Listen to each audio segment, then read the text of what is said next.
नमस्कार दर्शकों, मैं ऋतु जायसवाल स्वागत करती हूं आपका आपके अपने कार्यक्रम उपभोक्ता संरक्षण में। इस कार्यक्रम का एकमात्र उद्देश्य है कि हम अपने दर्शकों यानी कि उपभोक्ताओं को उनकी समस्त अधिकारों एवं जानकारी के बारे में जागरूक करें। उपभोक्ताओं को शोषण से बचाने के लिए 1986 में उपभोक्ता संरक्षण अधिनियम को लागू किया गया था। इस अधिनियम के तहत उपभोक्ताओं को किसी प्रकार की दिक्कत का सामना ना करना पड़े, उन्हें अपने सारे अधिकार मिल सके, इसके तहत ये सारी चीज़ें लागू की गई। सभी उपभोक्ताओं को ये ज्ञात होना चाहिए कि उनके लिए कौन सा प्रोडक्ट हानिकारक है, कौन सी सर्विसेज खतरनाक हैं, और अगर उन्हें ये ज्ञात है तो उसके आगे उनको ये भी पता होना चाहिए कि अगर हमारे साथ किसी प्रकार से कोई शिकायत दर्ज कराना है तो उसका दायरा क्या है, हम कहाँ जा सकते हैं, कहाँ से उस शिकायत का निवारण होगा। तो आज इसी विषय पर चर्चा करने के लिए हमारे बीच जो शख्सियत मौजूद हैं उनके बारे में यदि ये कहा जाए कि किस्मत मौका देती है पर मेहनत चौंका देती है। इन्होंने बहुत कम उम्र में बहुत ज़्यादा तरक्की हासिल की है। इन्होंने अपनी पढ़ाई लिखाई करने के बाद नौकरी देने वाला बनना प्रेफर किया। इनको बहुत आसानी से नौकरी मिल सकती थी, लेकिन उस चीज़ को ना देख के, क्योंकि इनका बचपन से रुझान था किसानों की तरफ कि मुझे उनके लिए कुछ करना है, समाज को सशक्त बनाना है और हर तरीके से अपने समाज में एक उपभोक्ताओं के लिए कुछ करके दिखाना है। तो मैं स्वागत करती हूँ आपका आकाश शर्मा जी, आपका बहुत बहुत स्वागत है। अगर आपके लिए ये कहा जाए आपने अपने नाम को भी सार्थक किया है कि आपको आकाश छूना है, तो ये कोई अतिशयोक्ति नहीं होगी। तो आकाश जी, आपने दिल्ली आईआईटी से मैकेनिकल करने के बाद आप इधर आए और आपने मतलब जैसा मैंने अभी बताया कि नौकरी नहीं करके आपने खुद सोचा कि मुझे कुछ अपना काम करना है। तो इस तरीके से आपका कैसे रुझान हुआ अपने काम की तरफ? देखिए, इसमें बहुत सारी जो लाइफ की जर्नी रही, बहुत सारी चीज़ों का इसमें योगदान रहा। सबसे पहले मैं एक बहुत छोटे से शहर से आता हूँ, भरतपुर नाम का शहर है राजस्थान में जी। वहाँ पे बचपन से ही मैं देखता आया था कि किस तरीके से वहाँ पे सरसों की खेती बहुत होती है जी। तो कभी बारिश आ गई, कभी कुछ हो गया, सरसों की फसल पूरी नष्ट हो गई, तो वहाँ के किसान बहुत दुख में रहते थे, बहुत कष्ट सहना पड़ता था। जबकि कुछ एक वर्ग ऐसा था किसान का जिन्होंने सरसों को लेके उसकी सरसों का ऑयल निकालना, जिसको मस्टर्ड ऑयल बोलते हैं, वो निकालना स्टार्ट किया। वो वर्ग किसानों का ऐसा था जिसने हल्का सा उसमें वैल्यू एडिशन किया, हल्का सा उसमें क्वालिटी इंप्रूव करी, और वो सेम वर्ग, एक वर्ग को अगर मान लीजिए 10 रुपए मिल रहे थे, दूसरे वर्ग उससे सेम चीज से 15 रुपए कमा पा रहा था। अच्छा। तो ये चीज जब मैंने बचपन में देखी तो मेरे को बहुत इससे प्रेरणा मिली कि हम लोग अगर कुछ छोटी मोटी भी हम अगर स्टेप्स करते हैं जहाँ पे हम किसानों को समझा पाए क्वालिटी का मतलब, प्रोसेसिंग का मतलब, कि उसमें हल्का सा भी अगर वैल्यू एडिशन या प्रोसेसिंग करी जाए तो उससे जो वैल्यू मिलता है किसानों को वो बहुत बेसिकली बढ़ सकता है। तो ये चीज़ दिमाग में बहुत गहन कर गई उस टाइम से। तो उसके बाद लाइफ आगे बढ़ती गई। 4 साल का मेरा ग्रेजुएशन था आईआईटी में, मैं 2010 में एंट्री करा, 2014 में वहाँ से पास आउट किया। आईआईटी का भी लाइफ में बहुत इंपॉर्टेंट रोल प्ले किया। वहाँ पे एंटरप्रेन्योरशिप जिसको बोलते हैं, खुद का बिजनेस करने की जो चाह होती है, वहाँ पे ऐसे बहुत सारी सोसाइटीज थी, बहुत सारे सेल्स थे जिन्होंने उस चीज को करने के लिए प्रोत्साहित किया। उस तरीके के लोगों को बुलाया जाता था आईआईटी में जो इस तरीके के लिए चीजों, या बिल्कुल उस तरीके की चीजों को करने के लिए प्रोत्साहित करें, बताएं, राह दिखाएं कि कैसे करना चाहिए। फिर वहां से निकलने के बाद फाइनली जब 2014 में वहां से ग्रेजुएट किया और सोसाइटी के बीच में आके खड़ा हुआ, तो देखिए जो चीज आप बाहर से सुनते हो, देखते हो, और जब चीजों को करने जाते हो तो उसमें बहुत डिफरेंस होता है। exactly. तो जब हम गए लोगों के बीच में, हम लोगों को बस इतना पता था कि हाँ, बहुत सारी इस तरीके की इंडिया में खास तौर पे एग्री कमोडिटीज हैं जो खेत से उगकर आती हैं, जिनमें हल्का हल्का सा अगर वैल्यू एडिशन किया जाए, प्रोसेसिंग करी जाए, वही वो जागरूकता की कमी थी। आपको वो लगा कि आपको किसानों तक वो पहुंचाना जी है। तो हम किसानों के ग्रुप्स के साथ हम लोगों ने काम करना स्टार्ट किया, क्योंकि इंडिविजुअल एक किसान तक उस चीज को पहुंचा पाना, अमूमन एक ग्रुप ऑफ किसान जिसको हम एफपीओस बोलते हैं, जिसको हम एक किसान का समूह बोलते हैं, उन तक वो चीज पहुंचाना हमारे लिए आसान था। तो हम लोगों ने उनको बताना स्टार्ट किया कि किस तरीके से क्वालिटी इंप्रूव करनी चाहिए। ये तो हो गई किसानों की तरफ से बात। सेम चीज हमारे उपभोक्ताओं की तरफ से हम लोगों ने उनका फीडबैक लेना स्टार्ट किया कि उनको किस तरीके के प्रोडक्ट्स चाहिए, किन किन प्रोडक्ट्स ऐसे हैं जिनमें बहुत ज्यादा उनको दिक्कतों का सामना करना पड़ रहा है।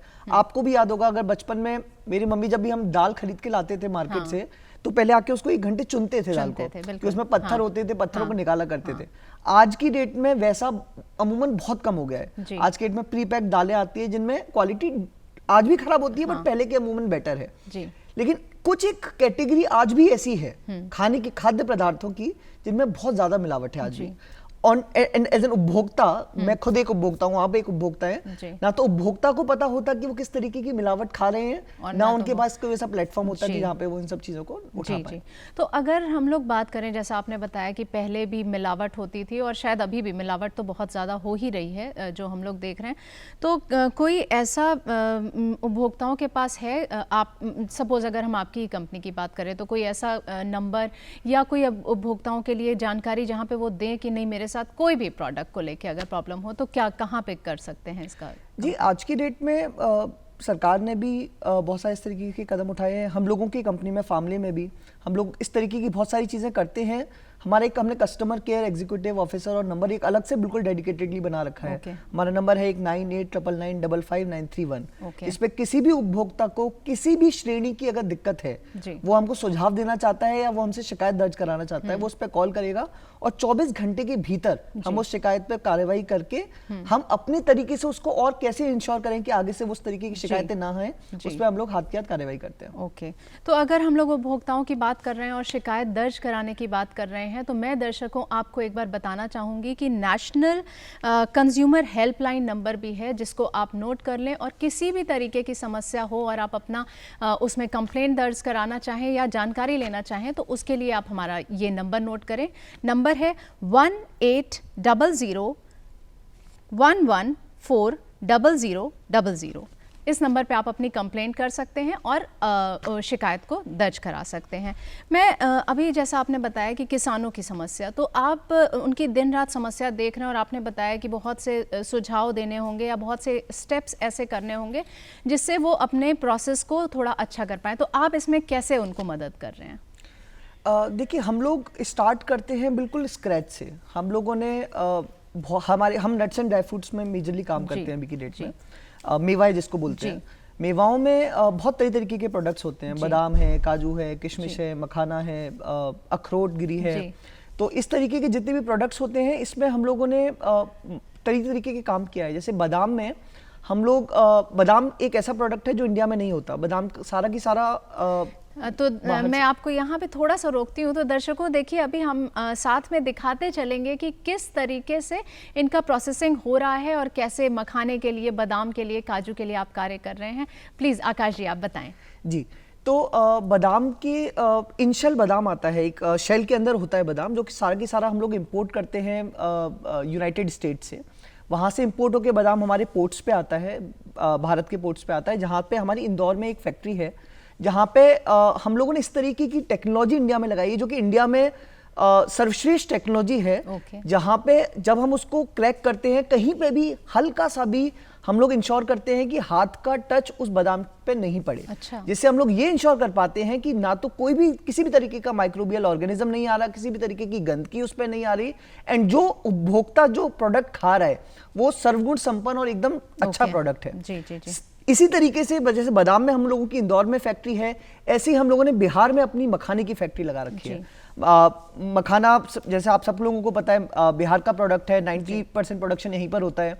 पूर्णिया में हम लोगों का फैक्ट्री है, जहाँ पे हम डेली का किसानों को भाव बताते हैं, जिस भाव पे हम लोग किसानों से परचेजिंग करते हैं, किसानों से खरीद करते हैं, एंड हम किसानों को मार्केट से हमेशा एक्स्ट्रा भाव देके चलते हैं।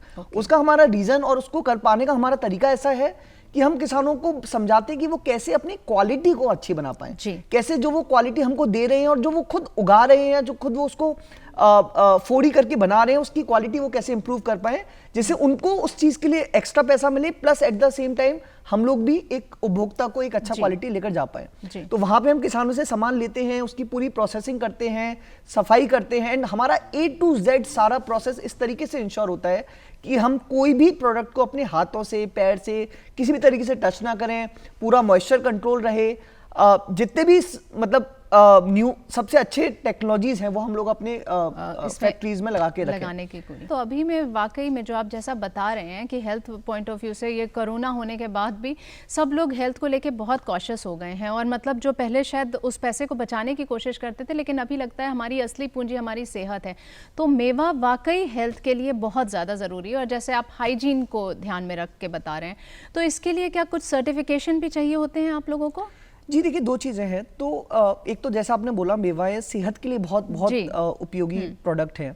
तो इन सारे सर्टिफिकेशंस के लिए डेफिनेटली कुछ ना कुछ ऐसा मापदंड होता होगा, कोई ना कोई पैमाना होता होगा जिसके उस पे, तो अगर कोई हमारे जो भी व्यूअर्स देख रहे हैं उनको काम कर रहे हैं और ये सर्टिफिकेशन चाहिए, तो आप कैसे उनको क्या सजेस्ट करेंगे? जी देखिए, वो A to Z सारे आपकी फैक्ट्री की चीज़ों को बेसिकली ध्यान रखते हैं। उसमें आपको स्टार्टिंग में आप किस तरीके से प्रोडक्ट को, जो आपका रॉ मटेरियल जिसको हम बोलते हैं, जैसे आप अपना फाइनल प्रोडक्ट बना रहे हैं, उसको आप कैसे लेकर आते हैं अंदर। मतलब उससे एक ये चीज तो तय है कि ये काम एकदम सुचारू रूप से चल रहा है, तभी हो पाएगा वो मिला। जी, आप बताएं। आपको बहुत सुचारू रूप से बहुत अच्छे से काम करना पड़ेगा, तभी आपको इस तरीके के कॉम्प्लायंसेस मिल पाएंगे। तो आप उस सामान को कैसे लेकर आते हैं, फिर आप उस सामान को जहां रखते हैं वो किस तरीके की कंडीशंस है, वहां पे मॉइस्चर कैसा है, वहां पे वेंटिलेशन किस तरीके का है, आप जिस मटेरियल पे उसको रख रहे हैं, अगर प्लास्टिक पे रख रहे हैं तो प्लास्टिक की स्पेसिफिक ग्रेड्स होती हैं, आप उन्हीं स्पेसिफिक ग्रेड्स पे उस सामान को रख सकते हैं। फिर आपका जो पैकेजिंग मटेरियल है जिसके अंदर सामान रखा हुआ है, उसकी अलग अलग ग्रेड्स होती हैं, आप उस सामान को सिर्फ उन स्पेसिफिक ग्रेड्स में रख सकते हैं। फिर सामान की जब आप प्रोसेसिंग करने जाते हैं तो जो लेबर है, जो बेसिकली जो लोग काम कर रहे हैं, उन्होंने कहीं कुछ हाथ में अपने पूरे ग्लव्स पहन रखे हैं, अपने सर पे ग्लव्स लगा रखे, हेड कैप लगा रखा है, अपने पैरों में शूज कवर लगा रखे हैं, इस तरीके की चीजें हो गई। फिर आपका पूरा हेल्थ एंड हाइजीन का, कहीं पे इन्फेस्टेशन का हर 7 दिन में आपका कंट्रोल हो रहा है कि नहीं हो रहा, आपका कहीं पे भी सनलाइट का प्रॉपर आने का मैकेनिज्म है या नहीं है। तो ऐसे छोटी छोटी कम से कम नहीं तो हजारों चेक पॉइंट्स हैं, एंड आपको एक भी चेक पॉइंट पे फेल नहीं हो सकते। अच्छा, ये सारे सर्टिफिकेशन के लिए? ये सारे सर्टिफिकेशंस के लिए कुछ सर्टिफिकेट्स ऐसे हैं जो हमारे पास हैं, जो हम लोग एक्सपोर्ट के लिए यूज करते हैं, जो कि अगर आप इंडिया में भी प्लस एक्सपोर्ट में भी करने जाएंगे तो वो आपको और शक्ति देते हैं, एंड उपभोक्ता को एट द सेम टाइम बहुत ट्रस्ट देते हैं कि आप एक अच्छा बेसिकली जो है ब्रांड का सामान कंज्यूम कर रहे हैं, जो क्वालिटी के हर पैरामीटर पे खरा उतरा है। जी, आपने तो बड़े अच्छे तरीके से अपने काम को सुचारू रूप से किया, और ये सारे सर्टिफिकेशन आपको मिल गए हैं। अब अगर मैं आकाश जी आपको कहूँ कि एज अ उपभोक्ता, आप खुद भी एक कंज्यूमर हैं, क्योंकि हर आदमी एक कंज्यूमर होता ही है, कोई ना कोई चीज़ वो खरीद करता ही है, तो आप इसमें क्या बदलाव देखना चाहेंगे?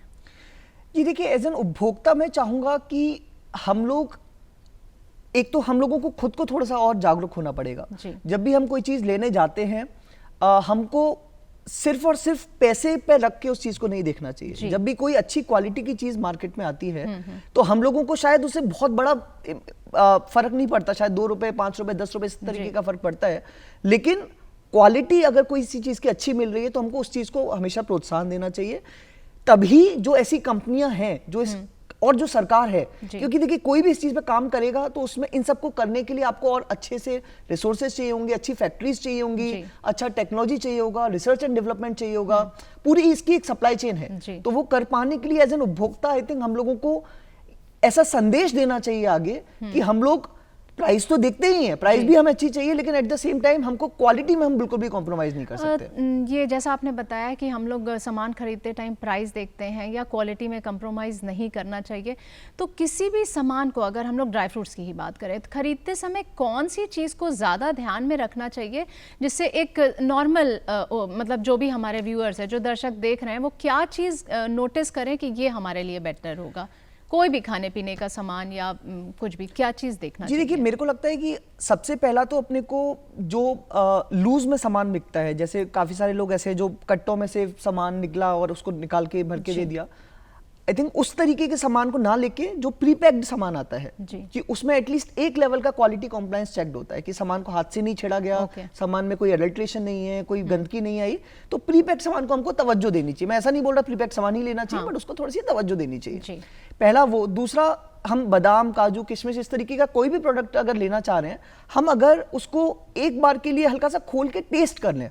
आज की डेट में ऐसा भी नहीं है कि लोग नहीं कराते, मतलब अच्छे दुकानदार के पास जाओगे आप उसको बिल्कुल हल्का सा टेस्ट कराएगा, आप टेस्ट करें एंड आप उसमें ये परखने की कोशिश करें कि उसमें कहीं ऐसा तो नहीं कि किसी तरीके का आपको टेस्ट में या क्वालिटी में कुछ या स्मेल में या खराबी लग रहा हो जी। और बाकी थोड़ा सा हर प्रोडक्ट स्पेसिफिक चीजें होती हैं। आप बादाम खरीदने जाएंगे तो उसमें को आप हल्का सा पानी में डाल के देख सकते हैं, अगर पानी में डालने से उसमें कलर निकल के आ जाता है, इसका मतलब कि उसमें मिलावट हो रखी है। अगर आप किशमिश को एक रात पानी में डाल देते हैं और उसमें कलर निकल जाता है, इसका मतलब उसमें की मिलावट हो रखी है ना। तो ऐसे हर प्रोडक्ट स्पेसिफिक इसमें चीजें रहती हैं जो कि मैं और विस्तार में कभी बता सकता हूँ। जी बिल्कुल, ये चीजें मतलब बहुत खरीदते समय थोड़ा सा बस अलर्ट रहने की जरूरत है ताकि उपभोक्ता को किसी तरीके की दिक्कतों का सामना नहीं करना पड़े।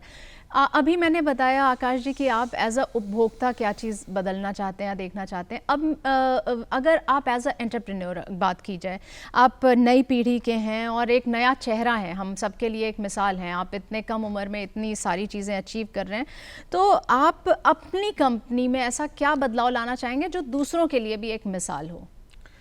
जी, हम लोग आज की डेट में रिसर्च एंड डेवलपमेंट एक ऐसा फील्ड है जहाँ पे मेरे को लगता है कि हमको बहुत ज़्यादा, हमारी कंपनी में भी अभी बहुत ज़्यादा और आगे बढ़ने की ज़रूरत है। हम लोगों ने अभी तक जितना भी हम लोगों ने काम किया, वो हम लोगों ने जो भी एग्जिस्टिंग टेक्नोलॉजीज थी, जो भी एग्जिस्टिंग मापदंड थे, उनसे करा। अब हम चाहते हैं कि हम खुद की मापदंड बनाएं। हम चाहते हैं कि हम ना सिर्फ भारत में, हम पूरे ग्लोब के लिए, पूरे संसार के लिए इस तरीके की मिसाल कायम करें कि जो क्वालिटी जो क्वालिटी हम कंपनी में दे पाते हैं, वो क्वालिटी एकदम अटमोस्ट है। उस क्वालिटी के मापदंड इंडिया से लेते हुए विदेशों में हम लोग लेकर जाना चाहते हैं उन मापदंडों को। ओके। उसके लिए हम रिसर्च एंड डेवलपमेंट में बहुत फोकस करना चाहते हैं। ओके। तो ये आप रिसर्च एंड डेवलपमेंट भी देखेंगे और उसके बाद आप एक अंतर्राष्ट्रीय स्तर पर अभी काम कर रहे हैं, एक्सपोर्ट भी कर रहे हैं।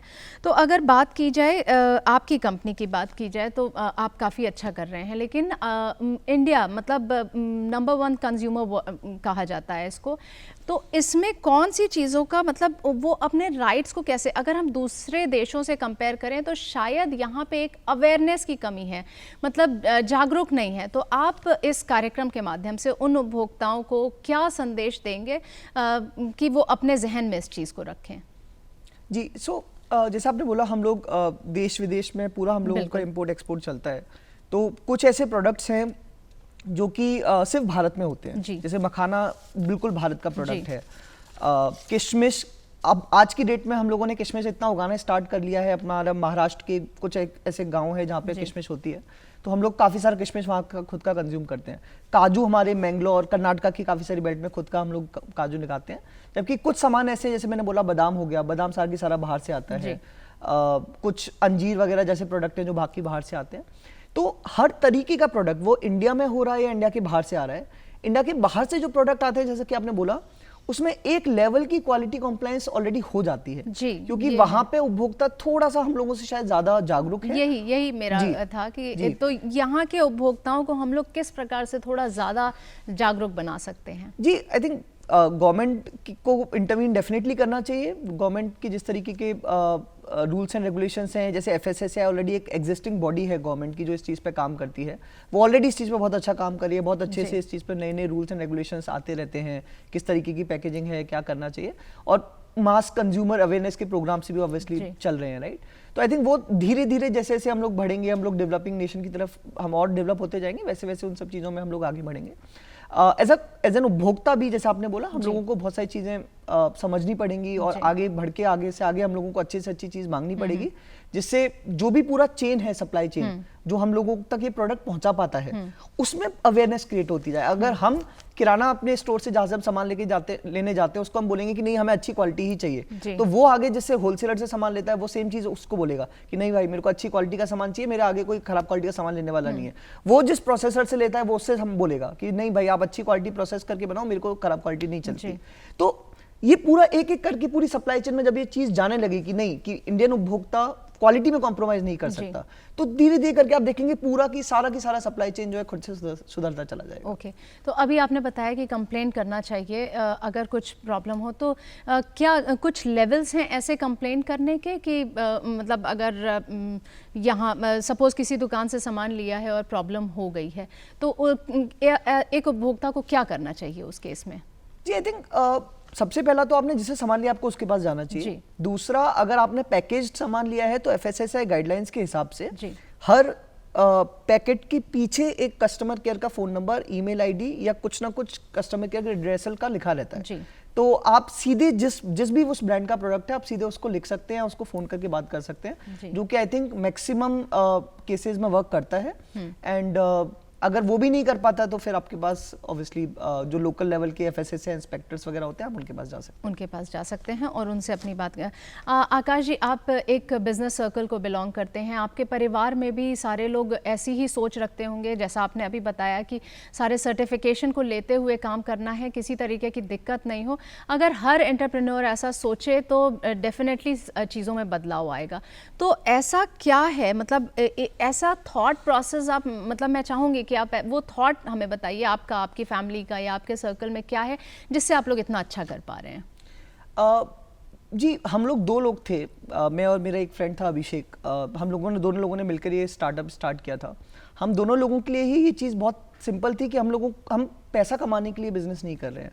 आई थिंक ये क्लैरिटी होना किसी भी बिजनेस के, पैसा किसी भी बिजनेस का एक सेकेंडरी आउटपुट है, वो प्राइमरी आउटपुट नहीं है। कोई भी पैसा कमाने के लिए बिजनेस नहीं करता। मतलब आदमी किसी ना किसी प्रॉब्लम स्टेटमेंट या किसी सपने के साथ उतरता है। जैसे हम लोगों का सपना था कि हम कैसे नट्स एंड ड्राई फ्रूट्स में, मेवाओं में एंड उपभोक्ताओं को इस तरीके की क्वालिटी दे पाएं कि वो आंख बंद करके अगर देखें कहीं पर भी फार्मूले रखा हुआ तो उनको ये विश्वास हो जाए कि इस प्रोडक्ट की क्वालिटी बेस्ट है। इस चीज को अचीव करने के लिए हमें जो भी हमें रास्ता लेना पड़ रहा है वो इसका बाई प्रोडक्ट है, वो इसका सेकेंडरी आउटपुट है। सिमिलरली आई थिंक इस तरीके की मोटिवेशन के साथ जो भी आदमी बिजनेस में आता है, जो भी मेरे वो फ्रेंड्स हो, रिलेटिव्स हो, फैमिली, आई थिंक ये एक क्लियर मोटिवेशन और एक बहुत ही एक अच्छा सेक्रीफाइस होना मतलब बिजनेस में बहुत जरूरी है कि आप कुछ भी हो, मतलब आप अपनी मूल वैल्यूज के साथ कभी भी कॉम्प्रोमाइज नहीं करेंगे। ओके आकाश जी, अक्सर देखा गया है कि अच्छी पढ़ाई के बाद कैंपस सिलेक्शन हो जाता है और लोग बहुत आसान ज़िंदगी जीना प्रेफर करते हैं, लेकिन आपने बहुत टेढ़ी मेढ़ी डगर ली और इंजीनियरिंग को करने के बाद IIT दिल्ली से आप पास आउट हैं, उसके बाद आपने एकदम डिफरेंट रास्ता लिया। मैं जानना चाहूँगी आप वो हमारे दर्शकों को बताएं, हमारी युवा पीढ़ी को बताएं। जी, इसमें अगेन एक रीज़न नहीं था, इसमें 2-3 रीजंस रहे इस डिसीजन मेकिंग में। पहला तो ये कि मतलब कभी भी हमेशा दिल से ऐसे आवाज़ आती थी कि, क्योंकि मैं आपको बताया कि मैं रूरल एरिया से आया था, वहाँ पे देखा था वो सब होते हुए, तो कभी नौकरी करने का मन नहीं करा। मतलब हमेशा से कुछ ऐसा था कि मैं अपना, भगवान ने एटलीस्ट मेरे को जिस पर्पस के लिए भेजा है, मैं उस पर्पस को फुलफिल नहीं कर पा रहा। अगर मैं जॉब कर रहा हूँ तो मैं शायद इससे कुछ बड़ा कर सकता हूँ। तो उस थॉट प्रोसेस के साथ ही हमेशा काम करता गया एंड इवेंचुअली जॉब नहीं करने का मन करा एंड ये स्टार्ट करा। दूसरा रीज़न इसका ये भी था कि आपको जिस तरीके का सोशल सर्कल मिलता जाता है, राइट, तो IIT में जैसे मैंने बताया एंटरप्रेन्योरशिप के मल्टीपल तरीके के हम लोगों ने कोर्सेज करे। इस तरीके का हम लोगों को लोग बोलने आते थे तो उनको सुनते थे हम लोग, तो उनको सुन के उस तरीके का मोटिवेशन आया। तो सोशल सर्कल ऐसा बनता चला गया कि नहीं, अगर कुछ करना है तो कुछ बड़ा करना है, अदरवाइज मज़ा नहीं आएगा उस चीज़ में। जी, और आप बड़ा कर भी रहे हैं। जी, धन्यवाद। अगर हम बात करें उपभोक्ता, कंज्यूमर और एंटरप्रेन्योर के बीच के रिलेशनशिप की, आपको क्या लगता है ऐसा क्या चीज़ होना चाहिए जिससे बहुत ज़रूरी चीज़ है जो लोगों के लिए? जी, फीडबैक। जी, मतलब आप कोई भी उपभोक्ता अगर बताता रहे कि उसको क्या चाहिए, उसको कभी कोई दिक्कत आए वो बताए, तो किसी भी एक कंपनी के लिए उससे अच्छा कुछ नहीं हो सकता। जी, क्योंकि कंपनी वो अगर बना पाती है जो उपभोक्ता को चाहिए, तो हमेशा उपभोक्ता उसी कंपनी से आकर लेगा। बिल्कुल राइट। अगर हमारे लिए मान लीजिए आज के डेट में 1 लाख कस्टमर्स हैं, 1 लाख उपभोक्ता है, और 1 लाख के 1 लाख उपभोक्ता आके हमको बताएं कि आपके प्रोडक्ट में ये बहुत अच्छा है, ये हल्का सा अच्छा है, इसको आप बहुत ठीक कर लीजिए, तो वो फीडबैक सबसे ज्यादा जरूरी होगा। आपने बड़े अच्छे तरीके से उपभोक्ताओं को लेके और एक एंटरप्रेन्योर बन के, मतलब जिस तरीके से चीज़ों को समझाया वो बड़ा अच्छा लगा। मैं चाहूँगी आप दर्शकों को एक छोटा सा संदेश दें। जी, बस ये है कि मतलब कोई भी चीज़ अगर आप हम लोग एग्री इकोनॉमी पे बेस्ड हैं, एंड आई थिंक बहुत बड़ी अपॉर्चुनिटी लाई करती है हम सब लोगों के सामने इस पूरे इकोसिस्टम को बड़ा करने की, सुधारने की। एंड इस पूरी कोशिश में सिर्फ एक जना या दो जना मिलकर नहीं कर सकते। अगर अपन उपभोक्ता हैं, हम सभी उपभोक्ता हैं, और हम सभी कुछ ना कुछ देश की इकोनॉमी के लिए कंट्रीब्यूट कर रहे हैं। जो भी चीज़ हम लोग कर रहे हैं, हमें बहुत ही सच्चे दिल के साथ बस उस चीज़ को करते रहना चाहिए। जो भी प्राइस है, जो भी पैसा है, वो सब चीज़ें अपने आप बेसिकली उस चीज़ का मैं आपकी भागीदारी बनेंगे। ओके जी, आपने अपना कीमती समय दिया और इतने अच्छे तरीके से चीज़ों को बताया, समझाया, आप यहाँ पे आए, उसके लिए बहुत बहुत धन्यवाद आकाश जी। तो दर्शकों, आपने आज के कार्यक्रम में जाना कि उपभोक्ताओं को कितनी सारी जानकारियां शायद नहीं हैं और उसी अभाव में चीज़ें कम हो रही हैं। आप जागरूक बने और जो भी चीज़ें अभी हम लोगों ने जानी हैं उस पे अपना विचार व्यक्त करें। आपके विचार और सुझाव हमारे लिए बहुत ही अमूल्य हैं और आप हमें पत्र लिख सकते हैं, अपना सुझाव दे सकते हैं। उसके लिए आप कलम उठाइए और हमारा पता नोट कीजिए। हमारा पता है दूरदर्शन केंद्र, फ्रेजर रोड, पटना 800001। हमारा ईमेल आईडी भी है, आप हमें मेल कर सकते हैं। हमारा मेल आईडी है directorddkpatna@gmail.com। तो चलते चलते उपभोक्ता कानून का इरादा, उपभोक्ता सुरक्षा का वादा। धन्यवाद।